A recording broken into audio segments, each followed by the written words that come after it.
بسم اللہ الرحمن الرحیم۔ السلام علیکم۔ پروگرام روشنی کے ساتھ آپ کا میزبان شکیل اختر حاضر خدمت ہے۔ روشنی یعنی کتابوں کی روشنی، لفظ کی روشنی، حرف کی روشنی، قلم کی روشنی، ان صاحبان علم کی باتوں کی روشنی جس سے معاشرہ آج تک منور ہے۔ ہمارے اس پروگرام کے جو اب تک شرکا یہاں آ چکے ہیں وہ بڑے بڑے نام ہیں، وہ اپنے اپنے زمانے کے حساس شخصیات میں ان کا شمار ہوتا ہے۔ اگر صاحب کتاب موجود ہیں تو ہم ان کو بلاتے ہیں، ان پر گفتگو کرتے ہیں، ان کے ساتھ کسی اور ماہر کو بلاتے ہیں۔ لیکن جو اس دنیا میں نہیں رہے لیکن ان کی کتاب زندہ ہے، ان کا کلام زندہ ہے اور ایک معتبر نام ہے، تو ہم اس پر بھی کتابوں کے سلسلے میں ہم انہیں بلاتے ہیں۔ میرے ہاتھ میں کتاب ہے، چلیے میں کتاب بعد میں دکھاؤں گا۔ کروں گا کیا جو محبت میں ہو گیا ناکام، مجھے تو اور کوئی کام بھی نہیں آتا۔ جی، غلام محمد قاصر اور ایک کلیات میرے سامنے ہے۔ آج ہم اس کتاب پر گفتگو کریں گے۔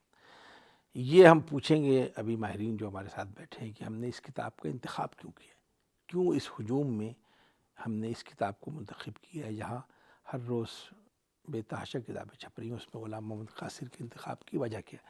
اور یہ سب باتیں وہی بتائیں گے جنہوں نے غلام محمد قاصر کے ساتھ یا زندگی گزاری یا ان کے گھر سے ان کا تعلق ہے۔ آج اتفاق سے، حسن اتفاق سے ایک بہت بڑی شخصیت کو ہم نے مدعو کیا ہے، میرے لیے بہت معتبر ہیں، پروفیسر نذیر تبسم صاحب پشاور سے۔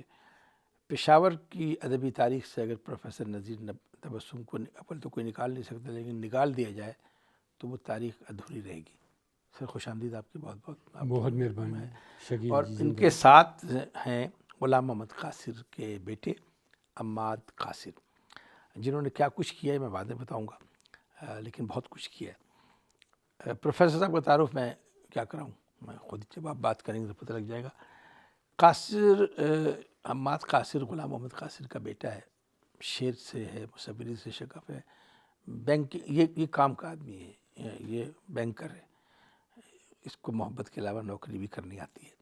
تو ہم اسے پوچھیں گے کہ اس شعر کا مطلب ہے۔ جناب گفتگو ہم شروع کریں گے، سرکار اجازت ہے آپ سے بات کرنے کی؟ آپ ہمیں پہلے داد دیں کہ ہم نے غلام محمد قاصر کو کیوں منتخب کیا، اس کی کتاب کو کیوں، بہت ساری کتاب میں اس کو انتخاب کیوں کیا، کوئی وجہ ہے؟ مجھے یہ کہنا ہے کہ قاصر کی جتنی کتابیں بھی ہیں، 4 ہیں 5 ہیں، کلیات اس میں ہیں، اس کے بعد ان میں سے آپ کسی بھی کتاب کا اگر آپ انتخاب کریں تو میں سمجھتا ہوں کہ اس میں قاصر کی ساری جو خوبیاں ہیں، جو لسانی خوبیاں ہیں، جو موضوعاتی خوبیاں ہیں، جو جدلیاتی خوبیاں ہیں، جمالیاتی خوبیاں، وہ ساری کی ساری ہر کتاب میں موجود ہیں۔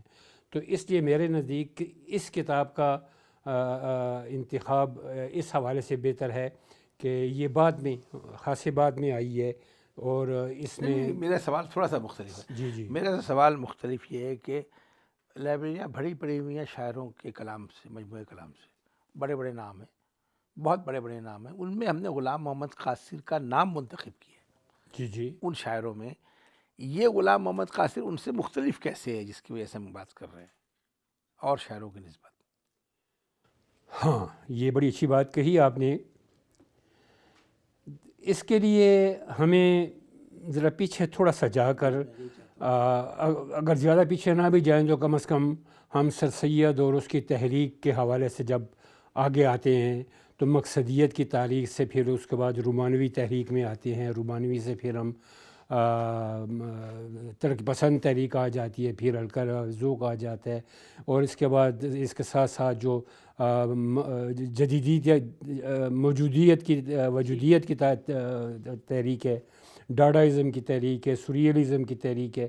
یہ ان جب تک آپ ان کے تھوڑا بھی مطالعہ اگر آپ نے نہ کیا ہو تو آپ غلام محمد قاصر کی شاعری کا ٹھیک طریقے سے تجزیہ کر نہیں سکتے۔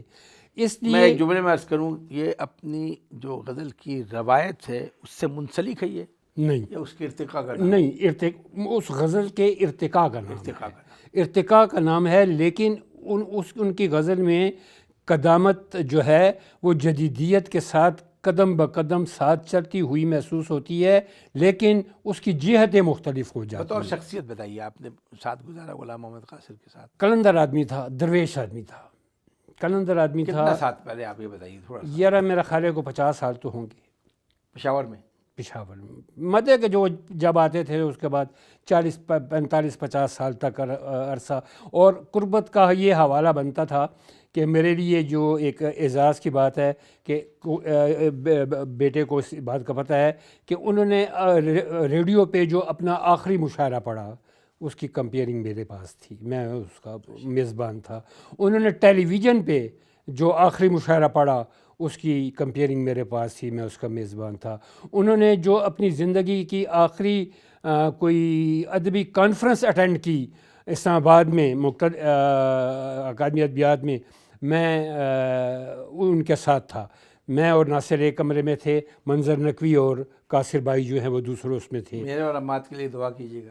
ہاں اللہ اللہ اللہ اللہ آپ کو زندگی دے اس سب کچھ. تو کہنے سے مراد جی ہاں جب میں عرض یہ کہتا ہوں کہ ان کے ساتھ زندگی میں بے شمار ہم نے کانفرنسیں اٹینڈ کی, سفر میں رہے, اور بہت راز کی باتیں ہمارے دل کی جو ہوتی تھیں ہاں جو ہم ایک دوسرے سے شیئر کرتے اسی لیے تھے. بلایا. ہاں لیکن ظاہر ہے کہ وہ بہت سی باتیں ایسی ہوتی ہیں جو سینہ در سینہ ہمارے اندر ہی اگر رہیں تو وہ زیادہ. میں آپ کی طرف ابھی پلٹ گیا تو مجھے اس کے قد و قامت پر, اس کی ڈکشن پر, اس کی ادبی حیثیت پہ بعد میں بات کروں گا. اماد, ابا غلام محمد قاصر, ان کے آپ بڑے بیٹے ہیں. بطور والد کہا جاتا ہے شاعروں کے گھر اجڑے ہوئے ہوتے ہیں, روزگار کا مسئلہ ہوتا ہے, کھانے پینے کا مسئلہ ہوتا ہے, بیوی لڑ رہی ہوتی ہے. کیا ایسے ہی تھے غلام محمد قاصر بھی؟ شکیل اختر صاحب, سب سے پہلے تو آپ کا اور پی ٹی وی ہوم کا شکریہ کہ انہوں نے والد مرحوم غلام محمد قاصر کی کلیات ایک شعر ابھی تک رہتا ہے کے عنوان سے یہ پروگرام ترتیب دیا اور اس میں مجھے گفتگو کا موقع دیا.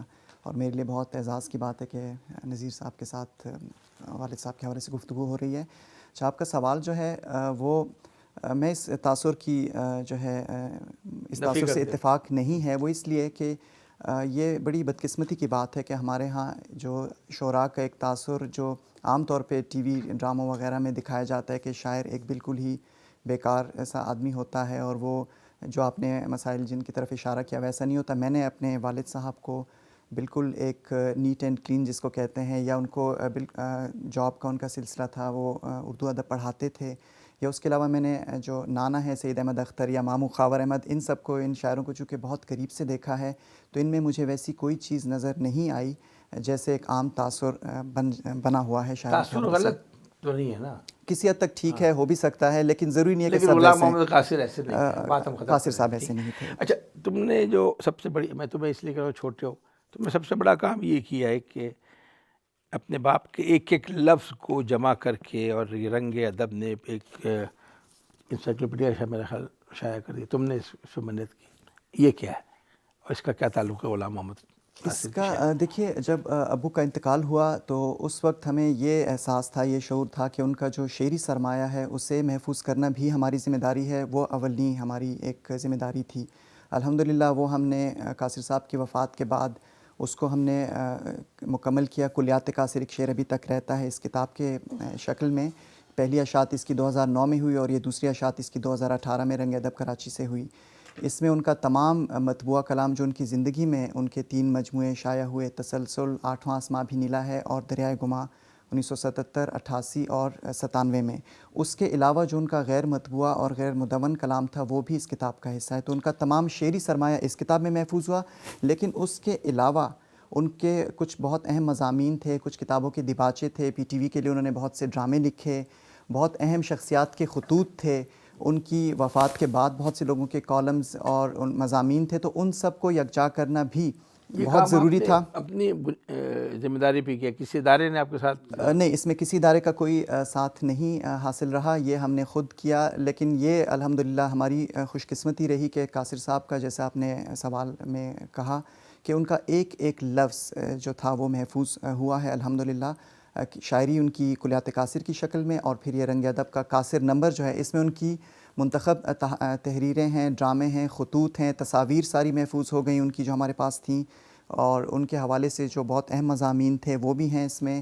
ان کے منتخب ڈرامے ہیں اس میں, تو اس میں تمام ان کا جو نثری سرمایہ تھا وہ اس رنگ ادب میں محفوظ ہوا ہے اس اماں قاصر نمبر میں۔ اتنی تابع دار اولاد میں، اتنی تابع دار بیٹے ہونے میں ابا کہاں زیادہ یا اماں کہاں زیادہ؟ دونوں کا جب تک ابا تھے یقیناً ان کا ہاتھ تھا، اور ان کے بعد جس طرح سے امی نے یہ سارا سلسلہ لے کے چلی ہیں، وہ میں، عدنان یا نیلم، ہم تینوں میں اس چیز کا بہت الحمدللہ یہ احساس رہا، یہ شعور رہا کہ والد صاحب کے تمام سرمائے کو محفوظ بھی کرنا ہے، آگے بھی لے جانا ہے۔ کون کون سے ابا کے دوست گھر میں ریگولر آتے جاتے تھے؟ جب آپ چھوٹے سے ہوتے تھے چائے پلاتے تھے، بالکل، ابا کے دوست ہیں کون سے اچھے تھے اور کون سے اچھے نہیں لگتے تھے؟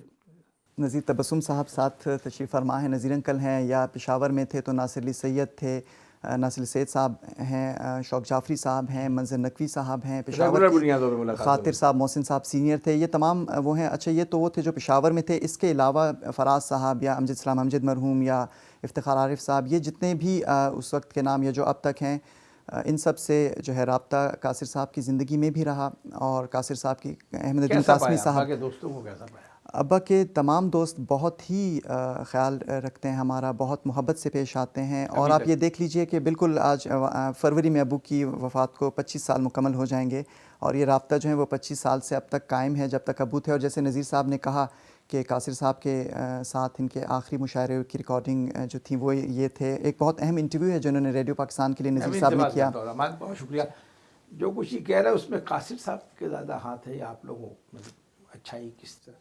اگر قاصر صاحب قاصر نہ ہوتے، قاصر بطور شاعر جی یا بطور ٹیچر، تو میرا خیال ہے کہ انہیں ہماری کسی رفاقت کی یا کسی اور چیز کی ضرورت نہ پڑتی۔ میں نے اپنی ایک کتاب جو جب عدنان کو پیش کی تھی،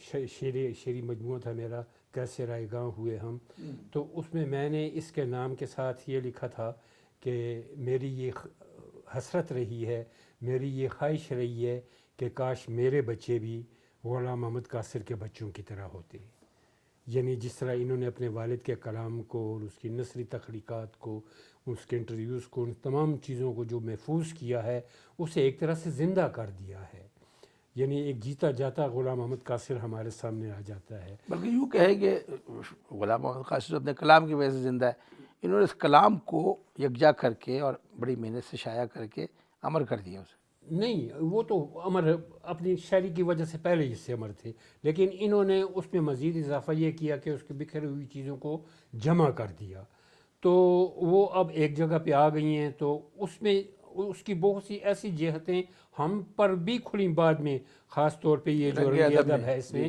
یعنی اس میں انہوں نے ان کے جو تنقیدی مضامین ہیں، ان تنقیدی مضامین کو اگر آپ پڑھیں تو آپ کو حیرت ہوگی کہ آپ اسے شاعر تو وہ اپنی جگہ پہ تھے، لیکن اگر بطور نقاد ہم ان کا مقام اور مرتبہ متعین کرنا چاہیں تو شاید ہمیں حیرت ہوگی کہ وہ کتنے یعنی صاحب مطالعہ شخص تھے۔ ان کا ایک جملہ مجھے بہت پسند ہے، ہم لوگ ایک مشاعرے میں آئے تھے 1947 کے بعد کے شاعروں میں پشاور میں، آپ لوگ بھی اس میں شریک تھے، تو ہم لوگ نوجوان شاعر تھے، تو مجھے غلام محمد قاصر نے کندھے پہ ہاتھ رکھ کے کہا تھا تم اتنے شرارتی کیوں؟ تو کیا وہ شرارتی بچوں کو پسند کرتے تھے؟ تم بھی شرارتی تھے؟ ہم شرارتی تھے اس حد تک جتنے ہوتے ہیں بچے ہوتے ہیں، منع نہیں کرتے تھے وہ خود بہت شرمیلے تھے۔ ہاں، خود ان وہ کا شعر بھی ہے، کیا ہے وہ شعر؟ کون غلام محمد قاصر بیچارے سے کرتا بات، یہ چالاکوں کی بستی تھی اور حضرت شرمیلے تھے۔ لیکن ایک بات ہے، مجھے ایک بات کرنی ضرور آپ بات کہ کریں۔ وہ ان میں حصے مزاح ٹھیک ٹھاک تھی، یعنی وہ شرارتی یا اس طرح کے نہیں تھے، لیکن حصے مزاح ان میں کافی اگر میں اس تھی، سیٹ پہ نہ ہوتا اور نا، خاص طور پہ جب ہم لوگ مشاعروں میں جاتے تھے، کوارٹ جاتے تھے، اسلام آباد آتے تھے، ایبٹ آباد جاتے تھے، تو راستے میں پھر وہ ایک جو لطیفہ سازی اور یہ ساری چیزیں جو ہوتی ہیں، یعنی ان کے بارے میں قطعاً یہ نہیں کہا جا سکتا کہ وہ زاہد خشک۔ کاش میں اس سیٹ پہ نہ ہوتا، پھر میں آپ کو ان کی ساری باتیں بتاتا جو میرے حافظے میں موجود ہے۔ غلام محمد قاصر کی وہ غزل جس کا شعر میں نے سنا ہے، اجازت دو میں ایک دفعہ پڑھ دوں۔ بغیر اس کے اب آرام بھی نہیں آتا، وہ شخص جس کا مجھے نام بھی نہیں آتا، اسی کی شکل مجھے چاند میں نظر آئے، وہ ماہ رخ جو لبے بام بھی نہیں آتا، اور کروں گا کیا جو محبت میں ہو گیا ناکام، مجھے تو اور کوئی کام بھی نہیں آتا، بٹھا دیا مجھے دریا کے اس کنارے پر، جدھر ہو باپ تہے جام بھی نہیں آتا، اور چرا کے خواب وہ آنکھوں کو رہن رکھتا ہے، اور اس کے سر کوئی الزام بھی نہیں آتا۔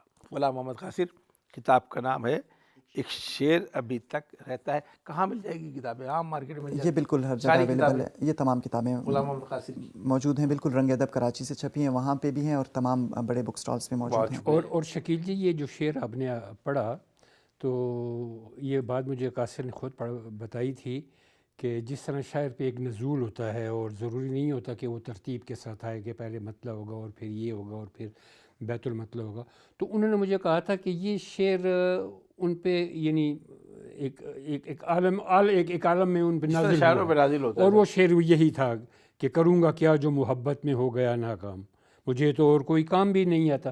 تو پھر یہ شعر اتنا چلا اتنا پھیلا کہ کہتے ہیں اس نے کہا، قاصر نے مجھے کہا کہ نذیر پھر اس ایک شعر کو ویلڈ کرنے کے لیے مجھے پوری غزل لکھنی پڑی۔